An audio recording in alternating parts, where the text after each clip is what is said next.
नमस्कार दोस्तों, मैं हाजिर हूं एक नए योग सूत्र के साथ। उम्मीद है आपको हमारा पिछला योग सूत्र अच्छा लगा होगा।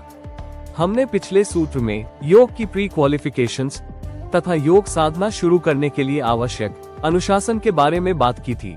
आज के इस सूत्र में हम जानेंगे कि योग क्या है। महर्षि पतंजलि ने योग की बहुत सरल परिभाषा दी है, जो इस प्रकार है। योग चित्तवृत्ति निरोध अर्थात अंतःकरण की वृत्तियों का निरोध या सर्वथा रुक जाना ही योग है। ये संपूर्ण, संक्षिप्त और सारगर्भित परिभाषा है। योग को संपूर्णता से समझने के लिए हमको समझना होगा कि चित्त क्या होता है, वृत्ति क्या होती है, निरोध शब्द से यहाँ क्या मतलब है। ये सब समझे बिना योग का मूल एवं वास्तविक अर्थ नहीं समझा जा सकता है। तो आइए सबसे पहले जानते हैं कि चित्त क्या होता है।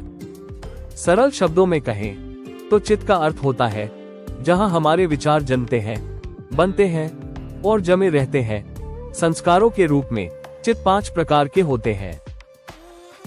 1. क्षिप्त, इस अवस्था में मन अत्यंत अस्थिर और चंचल होता है। 2. विक्षिप्त, इस अवस्था में मन पूरी तरह से एकाग्र नहीं होता और विचलित होता है। 3. मूढ़, इस अवस्था में मन मंदबुद्धि, नींद में डूबा हुआ, सुस्त और सतर्कता की कमी वाला होता है।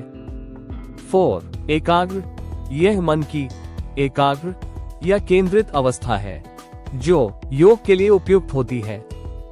5. निरुद्ध, वह अवस्था जिसमें मन पर काबू पा लिया जाता है और उत्तेजना पूरी तरह समाप्त हो जाती है। इसे योग के लिए आदर्श अवस्था बोल सकते हैं। अब समझते हैं वृत्ति क्या है। हमारे भीतर उठने वाली विचार रूपी तरंगों या मन के क्रियाकलापों को वृत्तियां कहते हैं। मन और मस्तिष्क में एक साथ एक नहीं अपितु एक से अधिक विचार साथ साथ चलते रहते हैं। इसलिए यहाँ वृत्ति के स्थान पर वृत्तियां बोलना अधिक उचित होगा।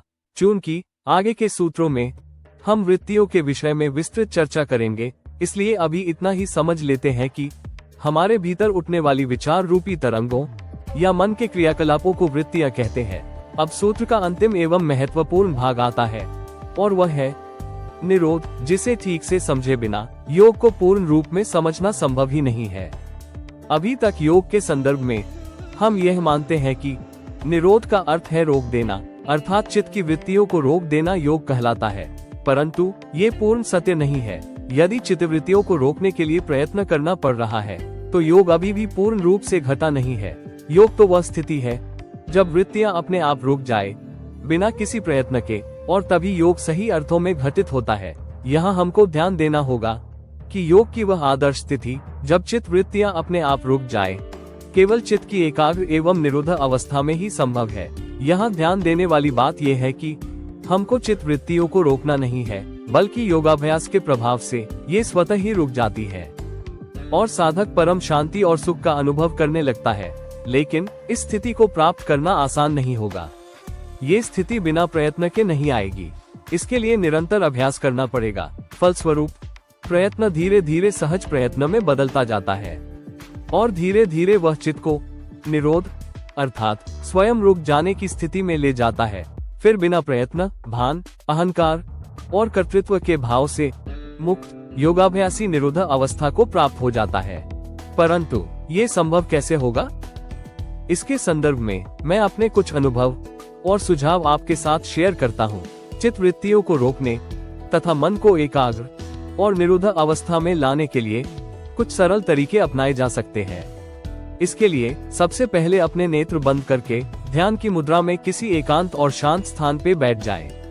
अब मन में चल रहे विभिन्न विचारों को मन से निकालकर मन को किसी एक वस्तु, एक व्यक्ति अथवा एक एक्टिविटी पर केंद्रित करने का प्रयास करें। इस अभ्यास के लिए सुबह जल्दी या फिर रात को सोने जाने से तुरंत पहले का समय आप चुन सकते हैं, क्योंकि इन दोनों समय हमारे मन और मस्तिष्क में चल रहे विचार अपेक्षाकृत कम होते हैं। मैं जब ध्यान या मेडिटेशन करता हूँ तो अपना ध्यान केवल सांसों पे केंद्रित कर लेता हूँ। शरीर के अंदर आती और बाहर जाती श्वास को शरीर के अंदर महसूस करने की कोशिश करता हूँ। इससे मन में चल रहे बाकी सारे विचार स्वतः ही समाप्त होने लगते हैं और मन शांत और केंद्रित होने लगता है। शुरुआत में हो सकता है कि आप इस प्रक्रिया से बहुत कम समय के लिए अपने मन को एक स्थान पे केंद्रित कर पाए, परंतु निरंतर अभ्यास से यह अंतराल बढ़ता जाएगा और आपका प्रयत्न सजग होता जाएगा एवं आप अपने अंदर एक सकारात्मक ऊर्जा का अनुभव करेंगे।